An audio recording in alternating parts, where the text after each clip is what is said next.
Bonsoir chers téléspectateurs, merci de nous rejoindre cet après-midi à Abidjan dans les locaux d'une grande dame, une dame qui a fait son temps, qui a fait un parcours exceptionnel et qui aura la chance de parler avec nous cet après-midi de son parcours dans le cadre des Pan-African Corporate Awards 2024. Nous la recevons dans ces locaux et elle aura le temps de se présenter à vous. Merci de nous suivre. Merci, Madame Suzanne, de nous recevoir dans vos locaux. Vous vous présentez à nos téléspectateurs, s'il vous plaît. Merci à vous aussi de faire le déplacement jusqu'ici et surtout d'être à Abidjan en ce moment-ci et de me permettre comme ça, en vous revoyant, de glaner ce mot que vous avez dit, une dame qui a fait son temps et qui demeure toujours dans le temps. Il est important de l'avoir fait, mais il est aussi majeur de poursuivre un certain parcours.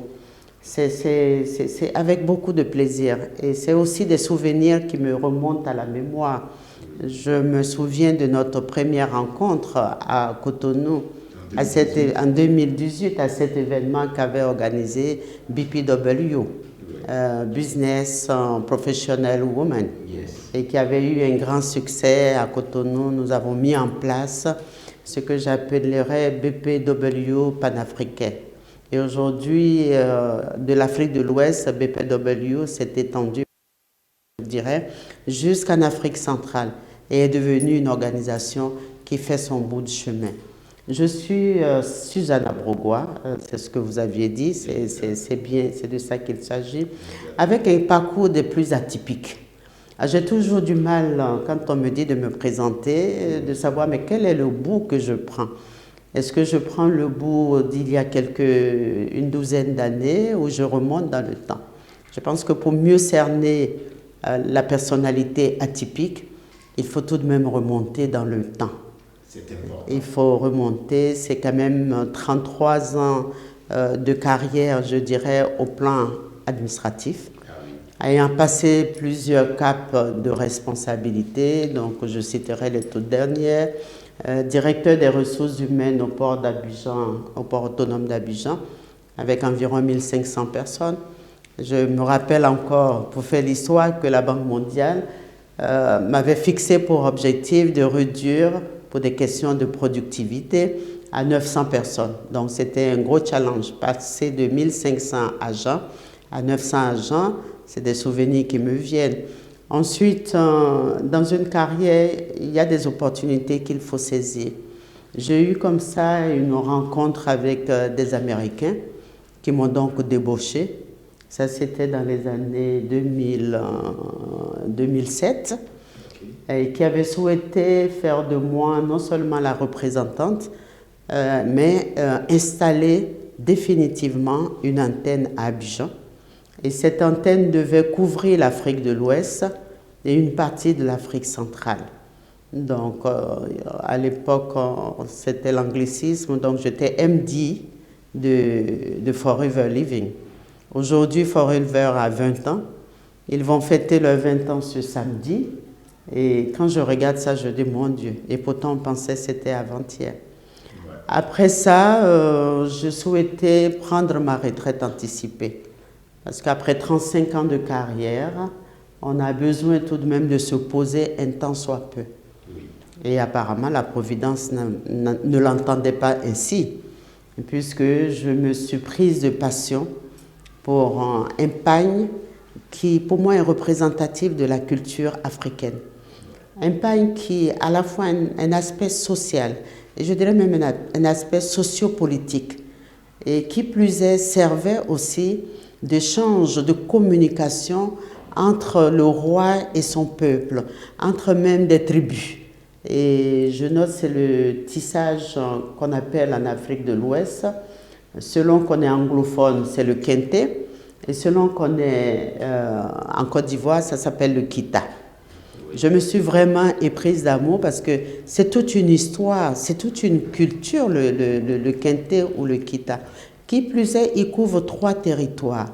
Il couvre son origine, bien sûr, le Ghana, que ce soit à Koumansi, et ensuite la Côte d'Ivoire, tout le nord de la Côte d'Ivoire, qui est le centre de la Côte d'Ivoire, a récupéré cette façon de faire en émigrant en Côte d'Ivoire. Ici, nous l'appelons le pain baoulé ou le pain kita quand il ressemble au pain d'origine. Et il est aussi au Togo, puisqu'il y a cette frontière entre le Togo et le Ghana avec les Ewe. Donc, une partie de ce pays, le Togo, a donc cette culture. C'est vraiment, on aurait pu faire quelque chose. Je dis, si on voulait créer des structures ou bien des états géopolitiques, nous aurions pu, avec ces 3-là, et à partir de quelque chose qui est central, faire une structure politique qui sied à l'Afrique et qui épouse la culture africaine. Voilà donc la deuxième étape, je suis tombée dans la discrétion. Ce qui a fait de moi un entrepreneur dans un domaine particulier qui a je dirais, je cherche mes mots parce qu'il faut dire le mot juste qui explique la chose.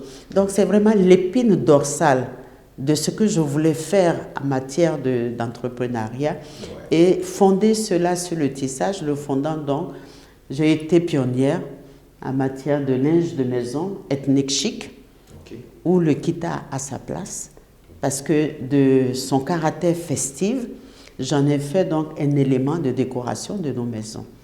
Donc c'est le linge de maison avec ces 3 caractéristiques, que pour ne citer que ça, le linge de table, le linge de lit et le linge de bain.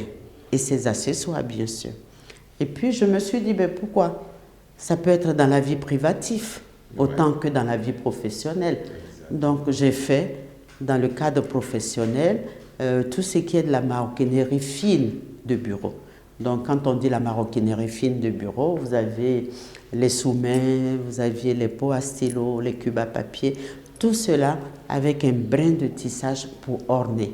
Parlant de ça, nous allons laisser passer quelques belles images de tout ce que vous venez de nous citer, quelques belles images qui vont passer avec nos caméramans et voilà, nous voyons pas mal d'images et alors dites-nous, comment c'est venu?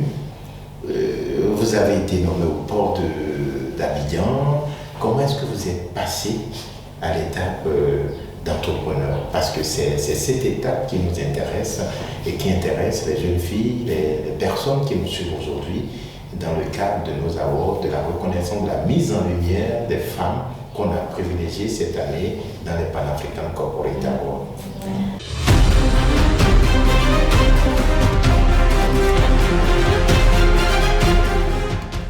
Vous faites bien d'aborder cet aspect parce que ça me fait sourire.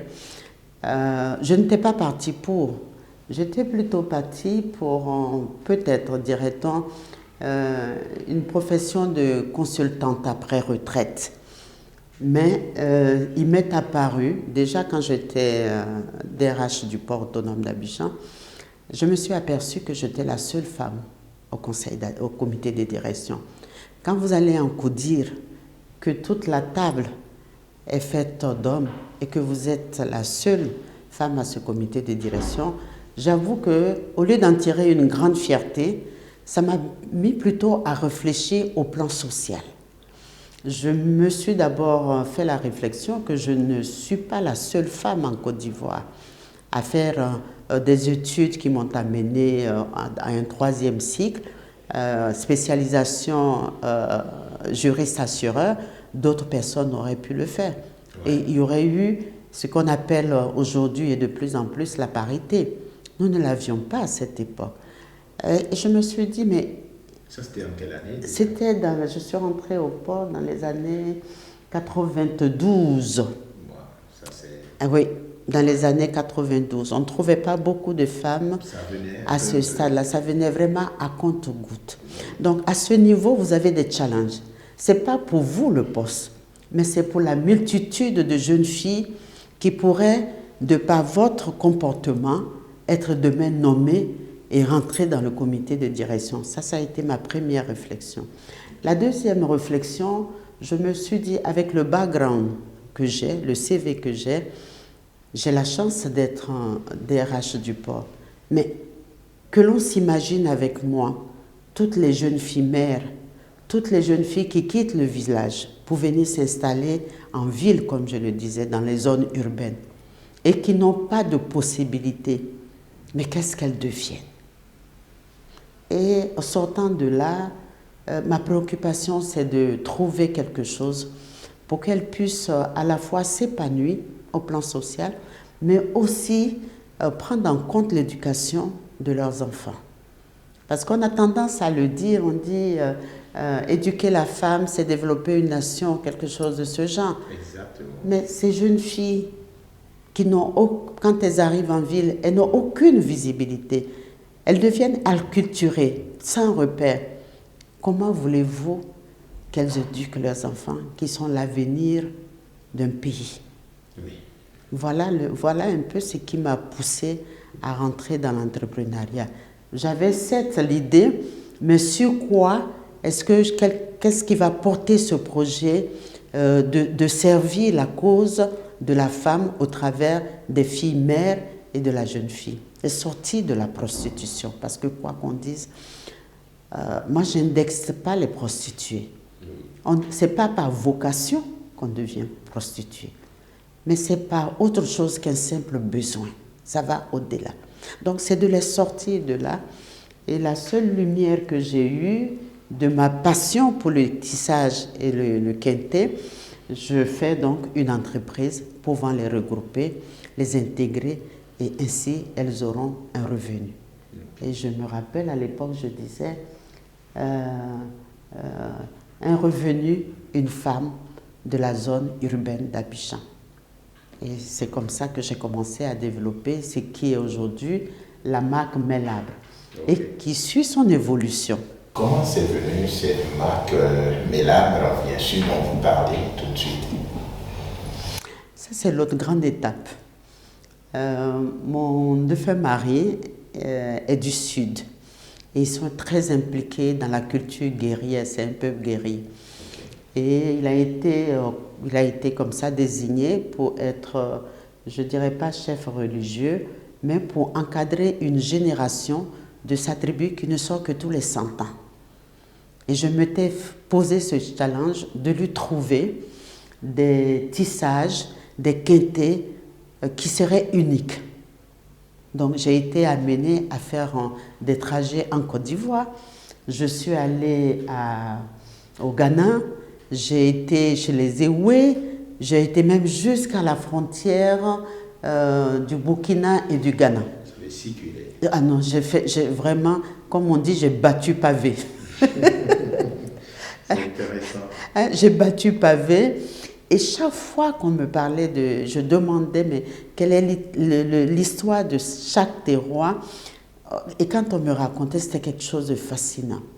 Ouais. Et il y avait même un pain qui doit encore se trouver à l'ONU et qui réfère à Kwame Nkrumah. Quand il a été président de la République du Ghana et qui devait se rendre à l'ONU, on lui a tissé un pain, mais un pain à caractère démocratique. C'est-à-dire, le pain s'appelle « Une seule tête ne porte pas l'autorité », contrairement à ce qu'on croit. Une seule tête a besoin d'un ensemble de connaissances et de peuples pour que jaillisse la quintessence de l'intelligence. Et c'est ce pain qu'il a montré. Ça, c'est une histoire.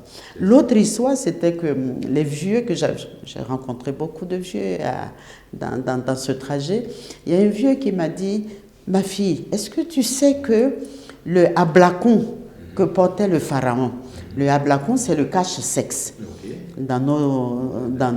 Chez les Akans, on appelle ça ablakon. Donc le ablakon qui servait de cache-sexe au pharaon, mais on l'a tissé chez nous ici, en Afrique, pas en haut là-bas, mais en bas de l'Afrique. Et dans le contexte de ce que ce pagne-là a eu tellement de succès qu'il est monté jusqu'en Égypte. Et c'est comme ça qu'on a tissé le hablakon du pharaon. Si je me mets à vous raconter les histoires qui ont trait au Kente, on ne sortirait pas d'ici. Il y a tout, non seulement il y a cet aspect, je dirais, historique, mais il y a aussi un aspect communication. Communication. Autant le tambour battant servait de communication, autant lorsque le roi voulait envoyer un émissaire à un autre roi, c'était le Kente qui revêtait. Et ce Kente traduisait le message que le roi voulait porter. Ce qui fait que dans les peuples qui ont le Kente ou le Kita, les couleurs diffèrent suivant qu'on est de la famille royale ou suivant qu'on est un simple courtisan.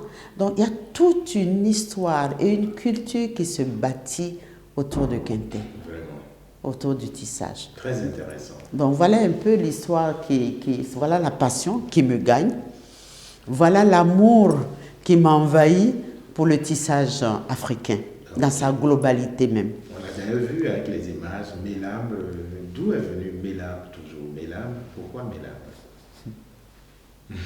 Vous aimez bien rentrer dans le passé, monsieur. Oui, on veut bien comprendre parce que c'est ce que je sens. On a vu de belles couleurs, on a vu des créativités, on a vu de belles images où on sent qu'il y a une passion, où il y a une certaine originalité qui a été inspirée, qui a inspiré qui vous a inspiré d'ailleurs à faire de ces belles choses et qui est utilisé dans les bureaux d'ailleurs, qui sont utilisés dans les bureaux, qui sont utilisés un peu partout.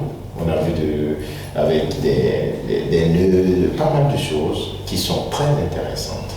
Donc on a envie de savoir pourquoi Mélab. Et d'ailleurs votre façon de s'habiller, on sent toujours l'originalité, l'africanité en vous. Et on a bien envie de savoir d'où sont venues toutes ces inspirations. Qu'est-ce que c'est que Mélab? D'où est venu le nom Mélab en fin de compte? Comme je le disais auparavant, je n'étais pas partie pour être dans l'industrie créative et surtout la décoration de maison avec le linge de maison. C'est ma fille qui m'a mis l'étrier au pied, ou le pied dans l'étrier, je dirais. C'est une jeune fille, à l'époque elle avait à peine 20 ans, 25 ans ou plus. Et quand j'ai commencé à faire pour la maison, pour nous-mêmes, pour la famille, c'était les nappes de table, c'était les petites poupées, elles étaient mignonnes comme tout, qui portaient les serviettes sur la table. Bref, c'était une table, dresser une table à thème africaine. Okay. Et après ça, on m'a passé commande. Mais pour moi, c'était une utopie. Je ne suis pas partie pour faire le linge de maison. Et en discutant avec elle, elle m'a dit, maman, il faut le faire. C'est une jeune fille qui a les pieds dans la tradition et la tête dans le modernisme.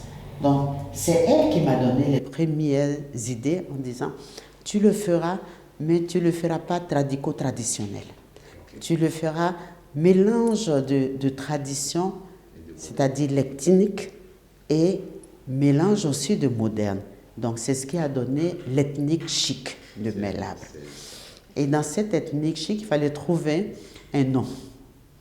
Comment allons-nous trouver le nom de la marque? Il faut simplifier toujours la vie, en toutes choses. Elle s'appelle Mélinda, Abrogwa. Donc j'ai fait la conjugaison des débuts du prénom et du début de nom, ça m'a donné Mélabre. Voilà ce que nous avons fait et que nous avons appelé la marque Mélabre. Nous avons continué notre évolution quand malheureusement est venue la période de Covid, qui a beaucoup impacté les sociétés en termes d'évolution. Nous avions à l'époque, je vous le disais tantôt, une galerie d'art, une très belle galerie d'art du côté d'Afrique, de Côte d'Ivoire plutôt, ou Abidjan côté, je dirais, sud. Et puis, nous avions une boutique dans la partie nord aussi, et nous avions une boutique à Azalaï. L'impact du Covid, c'est que nous avons réduit nos prétentions, parce que mieux vaut les réduire pour mieux sauter. Nous avons réduit notre prétention, nous n'avons gardé qu'une seule boutique, qui est celle qui se trouve à Azalaï sans publicité aucune. Elle est à Azalaï, c'est celle-là qui aujourd'hui centralise toutes nos œuvres, mais toujours dans une vision que j'ai de ce que nous devons être ensemble. C'est ensemble qu'on va loin.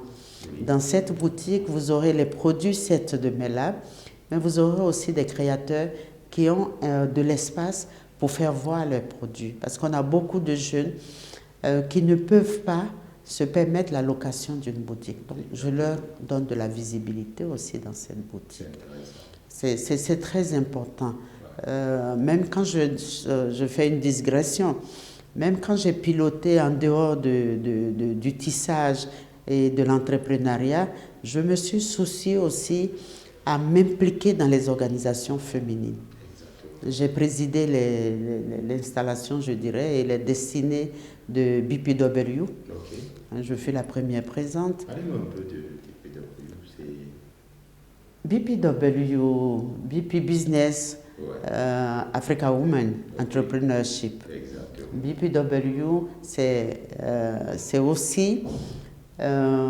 c'est une vieille entité, c'est une vieille ONG. Okay. Elle date du début du 19e siècle et elle nous vient des Nordiques, qui ont eu l'idée de mettre toutes les femmes à la fois qui ont une carrière de business, excusez-moi de le dire ainsi, et qui ont une carrière de professionnels ensemble, pour impacter sur les femmes, pour les former, les amener à beaucoup plus de compétences et à les coacher pour qu'elles puissent, elles aussi, devenir des entrepreneurs.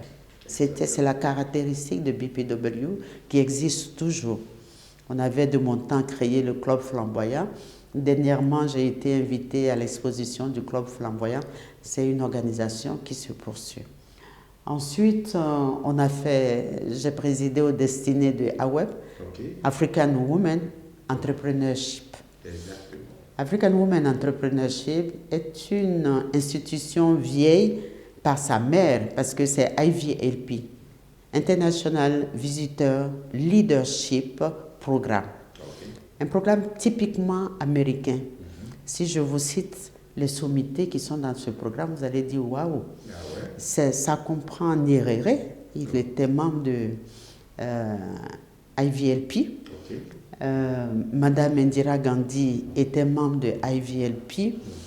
La première ministre femme d'Angleterre était membre de IVLP. Et puis vous avez toutes les femmes professionnelles impactant sur leur société, impactant sur le genre. Voilà le plateau de recrutement des IVLP. Et vous avez la possibilité, tout frais payés par les États-Unis, par le State Department. Vous avez tout frais payés, vous allez passer à peu près 8 semaines aux États-Unis pour apprendre à vous intégrer à la culture américaine, ça c'est un. Et puis pour vous apprendre aussi la gestion. L'intégration dans la culture américaine est importante parce que s'il n'y a pas plus d'entrepreneurs que les Américains, c'est un mindset. Exactement. Et donc, tout cet encadrement vous est fait pour pouvoir avoir vous aussi un impact social sur le genre. Donc, en dehors de ça, il y a eu toutes les ONG que nous avons pilotées, mais j'avoue que ce fut pour moi une époque passionnante. J'imagine, parce que vous avez travaillé avec beaucoup de femmes. Énormément de femmes. Je dispensais même des formations dans des villes comme Tiasalé, dans les villes de l'ouest de la Côte d'Ivoire, sur Abidjan. Je faisais du coaching, passer le message de ce que on ne doit pas se laisser freiner par le genre. C'est ça. Le genre n'est qu'une appellation pour ceux qui veulent freiner la femme dans son développement. Exactement. Mais au-delà, nous avions des capacités. Exactement. Et j'ai toujours prôné que les capacités de la femme sont dans la loyauté, dans la rigueur, dans l'amour du travail et de le faire de manière générale. Pas pour elle, Peut-être c'est de par sa maternité, mais de le faire de telle sorte que sa société puisse en tirer profit. Et c'est dans ce cadre, d'ailleurs, j'ai eu une conversation avec Alfadi, c'était à une rencontre à Bamako, il y a longtemps de cela. Où, il m'a révélé que lui, dans le cadre de sa société, il ne travaille qu'avec les femmes. À son atelier, il n'a que des femmes. Donc ça m'a fortifié qu'une femme est capable de beaucoup de choses, mais parfois elle s'ignore. C'est pour ça que nous qui avons eu cette opportunité de non seulement avoir un cursus assez important, mais de comprendre les problématiques de la femme, de pouvoir guider les jeunes filles dans leur départ. C'est très important. Nous avons un flambeau, nous devons remettre le flambeau de manière à ce que ce n'est pas une lutte, le développement de la femme puisse se continuer. Je ne suis ni dans la lutte, ni dans la révolution, mais dans un passage en douceur de flambeau qui permet d'impacter la femme de génération en génération. C'est d'ailleurs ce qu'on est en train de faire dans cet échange, vraiment un très bel échange qui va aussi donner quand même à toutes celles qui nous suivent, ça va les impacter, je crois. Je pense que c'est une très bonne discussion. Que retenez-vous de ces années de présidence avec les femmes?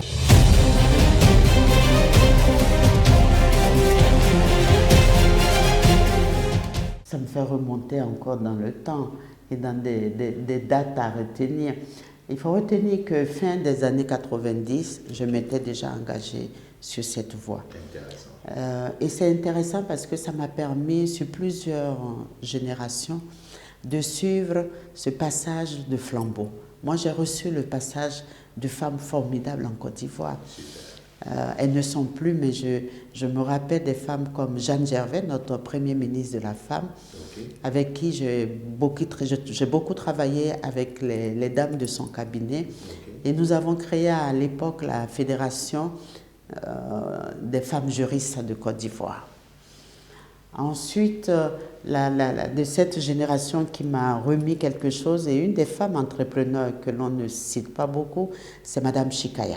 C'était la première femme directeur de société d'une entreprise, je dirais, industrielle. Ici en Côte d'Ivoire. Elle était en zone portuaire, mais c'est de la génération de mon père. Ce passage de flambeau, nous l'avons fait pour les générations qui sont en cours.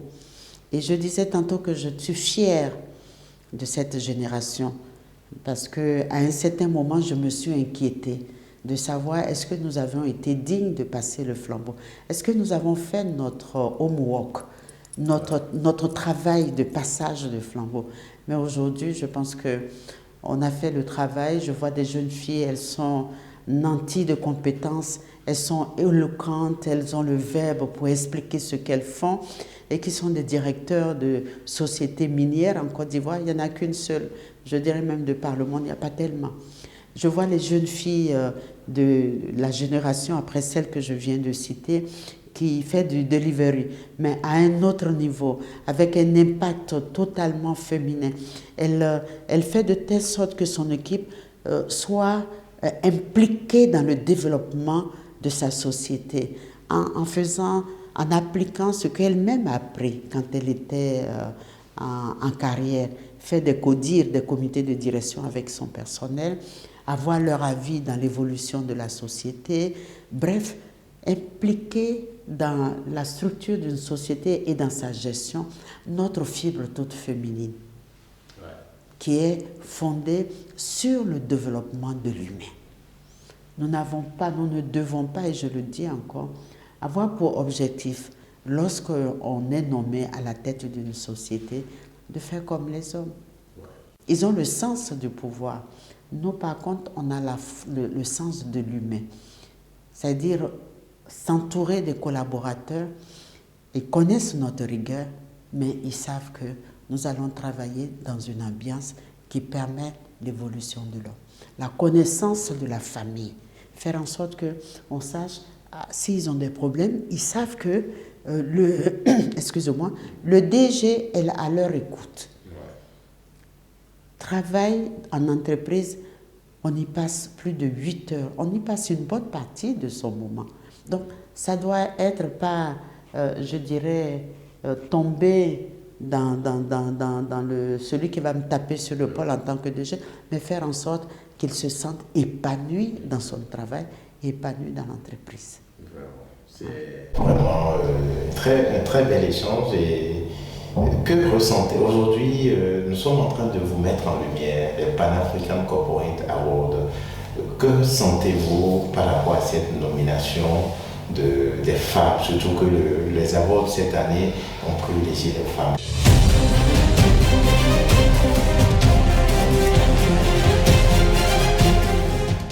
AWEB, c'est uniquement l'association des femmes. Oui. Mais on avait comme par hasard un jeune homme que j'avais nommé AWEBman et qui faisait l'administration. Okay. Vous êtes, je dirais, AWEBman, je l'appelais AWEBman, okay. Mais vous, c'est quelque chose de woman. Vous avez la fibre de ce que la femme a sa place dans le monde. Ouais. Elle n'a pas besoin d'aller faire des conquêtes avec des armes, mais elle peut le faire autrement. Et c'est ce que vous lui apportez. Au travers de cet award, c'est de faire de telle sorte que vous les mettiez en avant. Qu'on sache qu'elles ne sont pas peut-être à la vitrine, mais qu'elles font un travail de fond. Et je tiens à vous féliciter. Et je tiens aussi à dire quelque chose, c'est de faire en sorte que cela se pérennise après vous, que la mise en avant des femmes puisse se faire. On a tellement d'exemples aujourd'hui. En Australie, on a une femme, on a dit qu'elle est trop rigoureuse, mais elle fait son travail avec dignité. On a eu celle du Libéria, sœur, comment dire ça, notre présidente du Libéria, qui a laissé quand même des pas que les autres pourront suivre.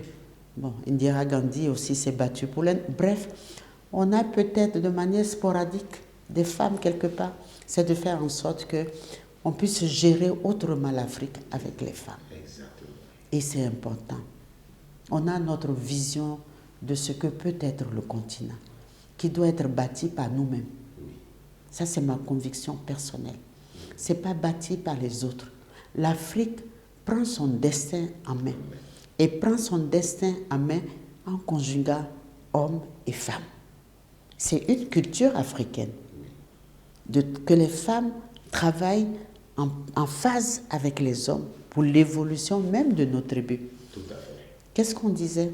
Et même on le disait en France, on disait l'agneau porte bonheur. Exactement. Qui porte ce grand bonheur qu'on met sur la place publique? C'est la femme. Oui. En Europe, on parlait de politique de l'alcôve. Et c'est ça qu'il faut garder.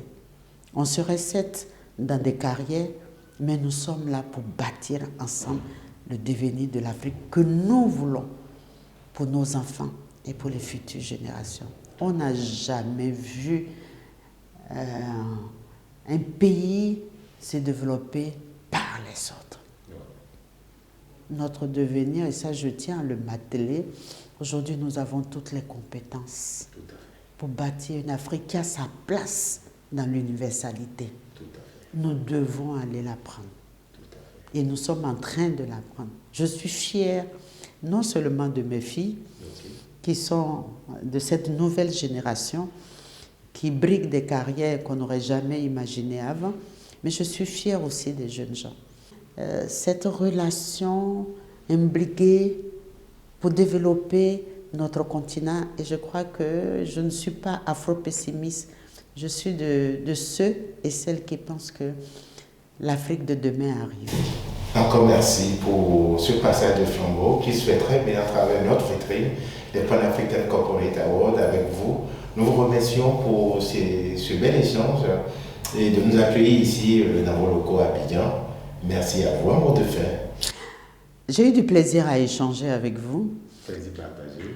C'est vrai que je suis restée cloîtrée pendant 3 bonnes années, Et je me rends compte que c'est ma première parution en public et elle s'est faite avec vous. Je ne le regrette pas parce que nous avons échangé sur plusieurs plateaux et nous avons abouti au continent africain. Et je pense que l'on retienne que cela, que nous travaillons ensemble, main dans la main, pour développer notre continent qui a des potentiels sur tous les plans, artistiques, humains, à ramener l'expression de l'Afrique à l'universalité. Moi, c'est ça aujourd'hui. En tout cas, merci d'être passé. Ce ne fut point facile parce que j'avais des réticences, je vous l'ai dit, mais tout compte fait. Tout s'est bien passé. Oui, sans regret. Sans regret. Merci. Je vous en prie. Et ce fut un plaisir. Merci, chers téléspectateurs, de nous avoir suivis. Rendez-vous avec d'autres nominés. Merci pour nous avoir suivis. À bientôt. Que Dieu nous accompagne tous. Merci. Et nous fasse émerger. Amen.